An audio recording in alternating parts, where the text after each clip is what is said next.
იცი რა არის პროცენტი და როგორ გამოითვლება ის? ამ ვიდეოში სწორედ ამაზე ვისაუბრებთ. პროცენტი ეს არის რიცხვის 1/100 ნაწილი. მაგალითად, 1% არის 1/100, 28% არის 28/100, რომელიც 4-ზე იკვეცება და ვიღებთ 7/25-ს. 75% არის 75/100, რომელიც 25-ზე იკვეცება და შეკვეცის შედეგად გვრჩება 3/4. რიცხვის პროცენტის საფუძვლად საჭიროა ეს რიცხვი გავამრავლოთ პროცენტზე. პროცენტი უნდა ჩავწეროთ წილადის სახით. როგორც აღნიშნეთ, საწყისი რიცხვი უნდა გავამრავლოთ პროცენტზე, რომ მივიღოთ მისი პროცენტული ნაწილი. მაგალითად, ვიპოვოთ 35-ის 12%. გავამრავლოთ 35, ანუ საწყისი რიცხვი პროცენტზე. ჩავწეროთ პროცენტი წილადის სახით და შევასრულოთ მარტივი გამრავლება.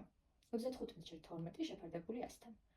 12 და 100 4-ზე იკვეცება და გვრჩება 35 გამრავლებული 3/25-ზე. 35 და 25 5-ზე იკვეცება და დაგვრჩება 7 გამრავლებული 3-ზე შეფარდებული 5-თან. 7 ჯერ 3 არის 21, ნიშნული გადავა 21/5 უდრის 4/1/5-ს.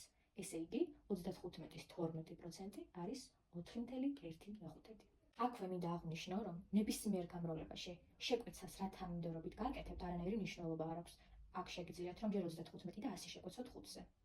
საბოლოო პასუხი მაინც არ შეკვეცვლება.